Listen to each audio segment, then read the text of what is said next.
Good morning সবাইকে, সবাই কেমন আছো? আর অভি দেখো এখানে বসে গেছে সকাল সকাল পোলাও নিয়ে।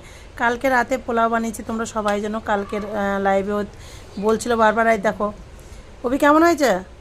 অভি কেমন হয়েছে? পড়ে গেলে থাক, পড়ুক পড়ুক। কেমন হয়েছে অভি? এই রাগ হয়েছে মনে হয়। অভি রাগ হয়েছে তো? টিভি দেখছিল, টিভিটা বন্ধ করে দিয়েছে, সেই কারণে রাগ হয়েছে। কেমন হয়েছে খেতে বল একবার। কেমন হয়েছে খেতে অভি? হ্যাঁ, এটা গুড মর্নিং বল সবাইকে, একটু গুড মর্নিং বল একটু। জ্ঞান দিয়েছে রে। কি হয়েছে, কেমন হয়েছে খেতে একটু বল, বারবার জিজ্ঞাসা করছো অভি। হ্যাঁ হেভি লাগছে। কি খাচ্ছিস এটা? আলুর দম। আর এটা কি? এরকম করে দেখাচ্ছিলে এটা না, কি? দেখো এটা কি? অভি, এরকম করছিলে। হ্যাঁ বিরিয়ানি